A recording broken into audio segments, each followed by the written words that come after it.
हूं आपके साथ काव्य और आप देख रहे हैं हमारा उत्तर प्रदेश। बुलेटिन की शुरुआत करते हैं, लेकिन उससे पहले नजर डालते हैं हेडलाइंस पर। अयोध्या पहुंचे मोहन भागवत, भूमि पूजन कार्यक्रम में होंगे शामिल।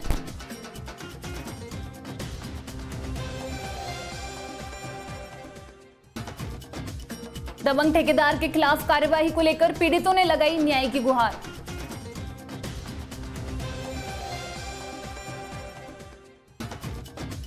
छह पुरानी रंजिश के चलते महिला पर एसिड अटैक, 3 नामजद आरोपियों ने दिया घटना का अंजाम।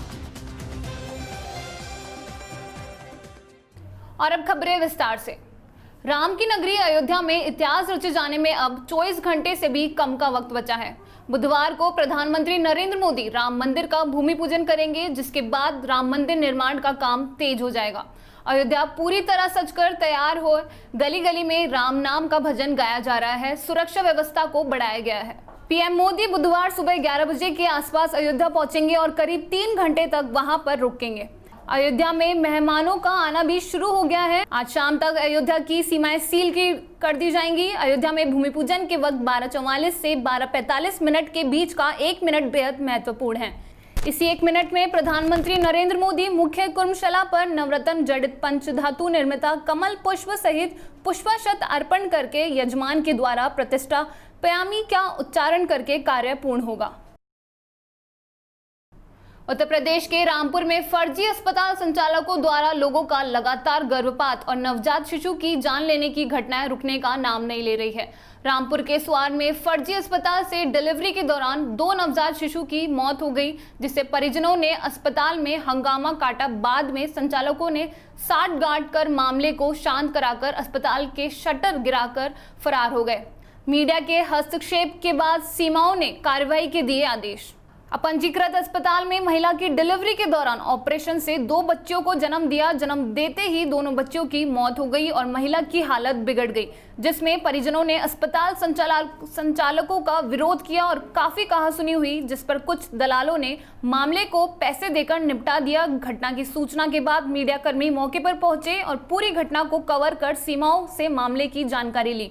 उन्होंने कार्रवाई के आदेश दिए हैं। वहीं अस्पताल संचालकों में हड़कंप मच गया और वो अस्पताल के शटर गिराकर फरार हो गए हैं। उन पे मुझे जानकारी मिली थी इसके बारे में।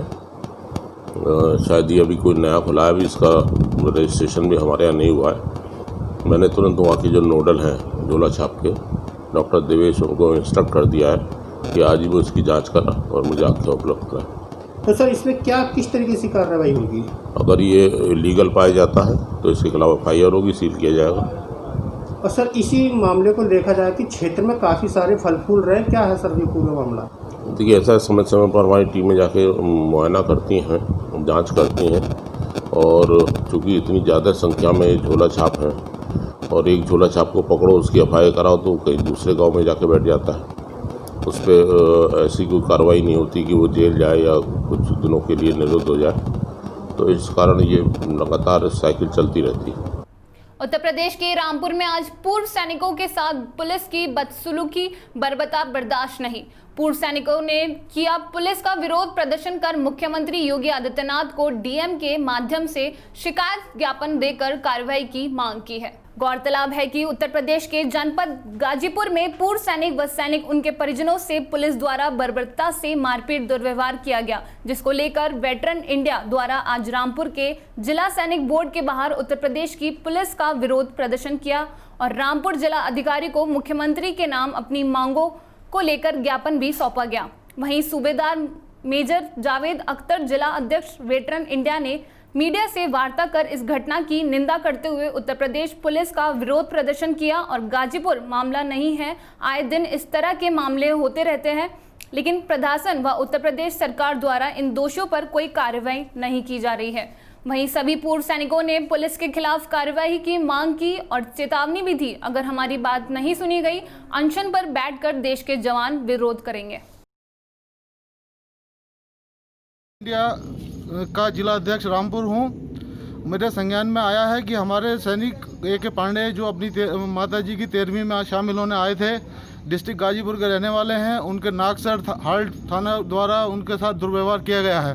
इसी संबंध में आज हम जिलाधिकारी महोदय रामपुर से मिलेंगे और अपना ज्ञापन उनको माननीय मुख्यमंत्री जी के जो हमने उनको देने के लिए लाए हैं वो जिलाधिकारी महोदय को हम देंगे। पूरे उत्तर प्रदेश में, उत्तराखंड में, सब जगह जो है, सभी राज्यों में आपका जो है विरोध प्रदर्शन जारी है? ये हमारा विरोध प्रदर्शन पूरे भारतवर्ष में जारी है। बैटन इंडिया एक पूरे भारतवर्ष में एक एनजीओ है जो पूर्व सैनिकों और सैनिकों के कल्याण के लिए कार्य कर रही है। हम किसी भी अत्याचार को सहने के लिए हम अच्छा, पुलिस का जो दुर्व्यवहार है और जिस तरीके से पुलिस बात करती है सैनिकों से या रिटायर सैनिकों से, किस तरीके का ये मामला है? आखिर क्यों ऐसे व्यवहार होता है? देखिए, जो सैनिक या पूर्व सैनिक है वो एक अनुशासन में रहने का है, उसको अनुशासन शुरू से सिखाया जाता है और वही अपने अनुशासन में रहता है।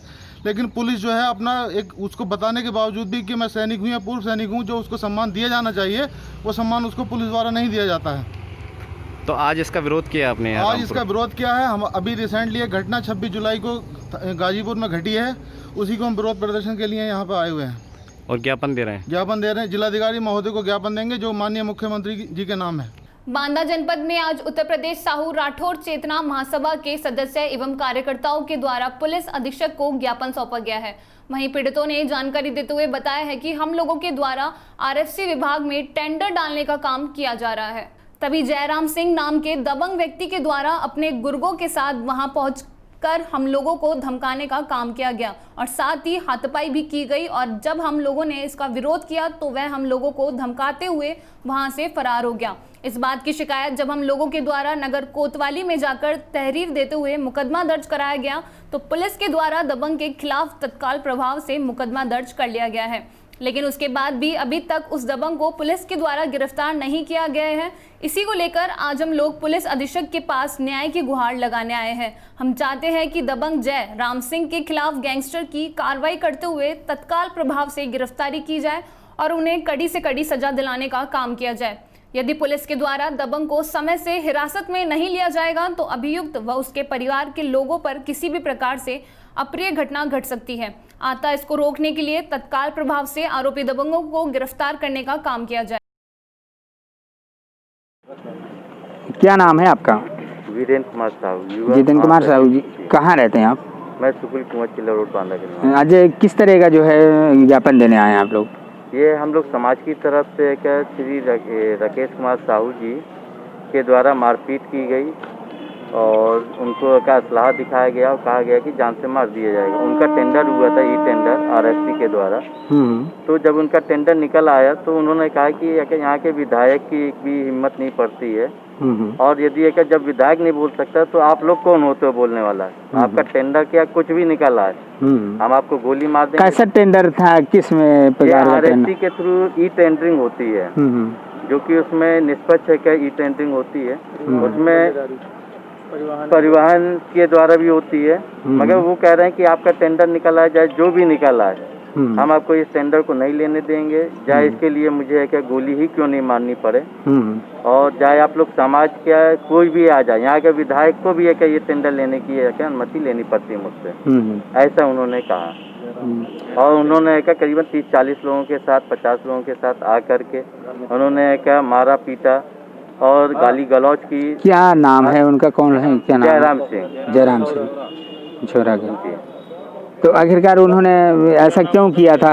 क्या कारण था? क्या वो सोच रहे थे? इनके राकेश साहू जी के नाम से निकला हुआ था, उनके बेटों के नाम से, और उन्होंने कहा कि मैं पहले इससे पहले काम करता रहा हूँ और यदि मेरे द्वारा यदि और किसी ने इस काम को किया तो मैं उस व्यक्ति को छोड़ूंगा नहीं। जयराम सिंह है, बछौरा वाले हैं ये, और इनका आपराधिक इतिहास देखा जाए तो पहले से भी है।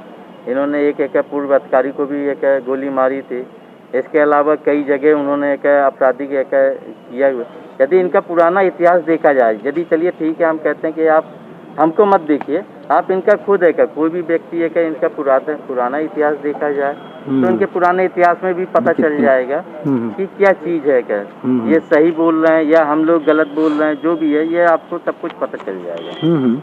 तो ये होता है कि भाई कोई भी पुनरावृत्ति है क्या किसी के साथ इस तरह की घटना ना हो। और हम लोग अपने जान आज किसको ज्ञापन देने आए हैं? हम लोग यहाँ पे पुलिस अधीक्षक जी को देने आए हुए थे, मगर अभी मिले नहीं है तो सीओ साहब को दे रहे हैं। इसके बाद डीएम साहब को भी दिया जाएगा और इसके बाद डीआईजी साहब से भी है क्या सभी से यही अनुरोध है कि इसको है क्या अंदर किया जाए, जेल के अंदर किया जाए, जिससे कि इस तरह की पुनरावृत्ति किसी दूसरे व्यक्ति या संभ्रांत व्यक्ति के साथ न किया जा सके। भैया क्या नाम है आपका? राकेश कुमार साहब। आज किस तरह का आप लोग ज्ञापन लेकर के आए हैं, क्या है मामला? ये उत्पीड़न का मतलब मामला है, लड़ाई झगड़े का। एक टेंडर डाला गया था आरएफसी विभाग में, वहाँ पे जो है हमने भी टेंडर डाला, तो जयराम सिंह बसौरा जो है वो बोले कि तुम लोग हमारे सेंटर में कैसे टेंडर डाल दिया। मैं देखता हूँ कैसे मेरा लड़का गया नेगोशिएशन करने वहाँ पे, तो उसको मारा, तो बड़े लड़के को भी भेजा था, दोनों को मारा।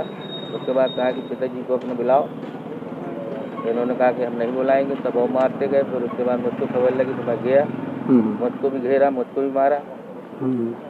मारने के बाद कहते हैं कि मैं देखता हूँ तो आज जान से मार डालूँ। किसी तरह हम लोग वहाँ से जान बचा के भागे। वहाँ के लोगों ने, कुछ लोगों ने हम लोगों को बचाया, बचा के हम लोग भाग के कोतवाली गए, रिपोर्ट की, ये घटना हुई। तो आज किसको ज्ञापन देने आए हैं आप? आए तो हम कप्तान साहब को, मगर कप्तान साहब है नहीं, तो सीओसी साहब को ज्ञापन दे के वापस। वाराणसी के व्यापारी सरकार के खिलाफ हुए लामबंद सरकार में मांगी विभिन्न मांगे। आज राष्ट्रीय जन उद्योग व्यापार संगठन नवयुक्ति राष्ट्रीय वरिष्ठ संगठन मंत्री जी अजित सिंह बग्गा द्वारा प्रदेश के व्यापारियों की समस्याओं पर चिंता जताते हुए प्रदेश सरकार से मांग की है कि कोरोना संकट काल में लॉकडाउन से प्रभावित छोटे व्यापारियों, दुकानदारी, मझले कारोबारियों को राहत प्रदान किया जाए। अप्रैल से अगस्त 6 महीने में बिजली बिलों में फिक्स चार्ज और मिनिमम चार्ज का समायोजन किया जाए। छात्र छात्राओं को विभिन्न स्कूल कॉलेजों के माध्यम से 6 माह की फीस में 50% की छूट दी जाए। व्यापारिक एवं औद्योगिक आर्थिक गतिविधियों को पटरी पर लाकर गति प्रदान करने हेतु 15 करोड़ तक का वार्षिक टर्नओवर कारोबार करने वाले व्यापारिक एवं औद्योगिक आर्थिक गतिविधियों को पटरी पर लाकर गति प्रदान करने हेतु 15 करोड़ तक का वार्षिक टर्नओवर कारोबार करने वाले उद्योगपति को 6% ब्याज दर पर 2 साल के टर्नओवर के 10% धनराशि के बराबर ऋण उपलब्ध कराया जाए। लॉकडाउन की संपूर्ण अवधि के दौरान व्यापारिक और निजी ऋण के ब्याज को पूर्ण रूप में माफ किया जाए। भारत सरकार की नीति के अनुरूप मंडी परिसर में भी मंडी शुल्क को समाप्त किया गया है। यूजर चार्ज शुल्क को समाप्त किया जाए। दर्शकों, पुराने साहूकारी अधिनियम एवं बाट माप अधिनियम में व्यवहारिक संशोधन किए जाए। जीएसटी पोर्टल में आवश्यक संशोधन किए जाने के साथ ही पोर्टल और सर्वर में खराबी होने पर जुर्माना व दंड नहीं लगाया जाए। व्यापारी दुर्घटना बीमा योजना के अंतर्गत कोरोना से मृतक हुए पंजीकृत व्यापारी को भी दुर्घटना से मृत्यु मानकर दुर्घटना बीमा योजना का लाभ दिया जाए। पंजीकृत व्यापारी का जीएसटी रिफंड तत्काल वापस किया जाए। इसके साथ ही व्यापारिक एवं औद्योगिक प्रतिष्ठानों में किसी प्रकार की आपदा, आग, जलभराव, प्राकृतिक आपदा अथवा अपधारिक घटनाओं का शिकार होकर लूट, डकैती, राजनी आदि का शिकार होने वाले व्यापारी उद्यमी को सहायता प्रदान किए जाने हेतु प्रदेश में मुख्यमंत्री व्यापारी आपदा राहत कोष की स्थापना की जाए। डीजल और पेट्रोल को जीएसटी के दायरे में लाया जाए ताकि उद्योगों और ट्रांसपोर्ट इंडस्ट्री को राहत मिले।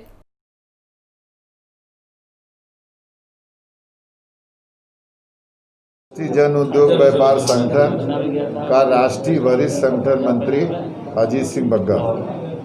क्या मांगे आपकी? आज लॉकडाउन की वजह से जो पूरे प्रदेश में कुटीर उद्योग और कुटीर व्यापारी और मिडिल क्लास के लोग परेशान हैं, जिनकी सुनने वाला कोई नहीं है, इनके पास खाने को ये मोहताज हो गए हैं, इनके व्यापार चल नहीं रहे हैं, दुकान का किराया देने के लिए इनके पास पैसा नहीं है। इन सब चीज़ों को देखते हुए हम लोगों ने ये ऐसी मांगों को रखा है जो सरकार पूरी कर सकती है। पहला, बच्चों की फीस 50% 6 महीने की माफ़ होनी चाहिए। बिजली के बिल का फिक्स चार्ज 6 महीने का माफ़ होना चाहिए और उसके साथ मिनिमम चार्ज भी ख़त्म होना चाहिए। और इसी तरह बाट माप में संशोधन होना चाहिए, साहूकारी नियम खत्म होना चाहिए और जिस तरह से लोन की बैंकों में स्थिति है उसको देखते हुए 1 रुपये से लेकर 15 करोड़ तक का जिसका भी टर्नओवर है उसको 10% लोन बिना गारंटी के तत्काल मिलना चाहिए ताकि वो अपने व्यापार को लाइन पे ला सके। जीएसटी पोर्टल की कमियां दूर होनी चाहिए। अगर जीएसटी की वजह से किसी तरह की खराबी कोई दिक्कत आती है तो व्यापारी के ऊपर उसका कोई भी दंड नहीं लगना चाहिए। डीजल और पेट्रोल को भी जीएसटी के दायरे में लाना चाहिए ताकि एक नेशन की बात पूरी हो सके। और पंजीकृत कोई भी व्यापारी अगर उसके साथ कोई दुर्घटना हो जाती है, कोरोना से वो मौत हो जाती है, तो कोरोना का भी उसको बीमा मिलना चाहिए। और उसके अलावा अगर किसी भी व्यापारी के यहाँ आपदा आ जाती है, चोरी डकैती जल भराव कुछ भी हो जाता है, तो उसको बचाने के लिए मुख्यमंत्री राहत कोष से छूट मिलनी चाहिए, उसका व्यवस्था होनी चाहिए। ऐसे करके 11 मांगों को हम लोगों ने रखा है, जो कि हम लोग इस लड़ाई को आगे तक लड़ेंगे। उत्तर प्रदेश के मथुरा में पुरानी रंजिश के चलते महिला पर एसिड अटैक कर दिया गया, जिसको 3 नामजद आरोपियों ने घटना को अंजाम दिया है। शहर कोतावली के आनंदपुरी कॉलोनी की है। घटना के बाद गंभीर हालत में महिला को अस्पताल में भर्ती कराया गया। पीड़ित महिला के पति मदन लाल ने बताया कि मैं अपने काम से कचहरी गया हुआ था। घर से मेरी बेटी की लड़की का फोन आया कि नानी के ऊपर किसी ने तेजाब डाल दिया है। मैं वहां से सीधा अस्पताल पहुंचा हूं। मेरी पत्नी तारावती ने बताया है कि जेके, दिलीप और हिमांशु 3 लोगों ने मेरे ऊपर एसिड डाल दिया है। यह तीनों परिवार के ही लोग हैं। हमारे परिवार में पुरानी रंजिश चली आ रही है, जिसकी वजह से उन्होंने एसिड डाल दिया है। वहीं एसीपी क्राइम ने बताया कि पीड़ित तारावती 50 वर्षीय निवासी आनंदपुरी ने आरोप लगाया है कि परिवार के ही 3 लोग, दिलीप और उसके बेटे और उसके साथी ने मेरे ऊपर एसिड डाल दिया है, परंतु डॉक्टर एसिड का कोई घाव नहीं बता रहा है। फिलहाल उन्हें अस्पताल में भर्ती कराया गया है। डॉक्टरों की रिपोर्ट आने के बाद ही कुछ कह पाना संभव होगा और जो पीड़ित द्वारा तहरीर प्राप्त होगी उसके आधार पर रिपोर्ट दर्ज कर आगे की कार्रवाई की जाएगी। फिलहाल हमारा उत्तर प्रदेश में बस इतना ही। आप देखते रहिए डीपीके न्यूज़। नमस्कार।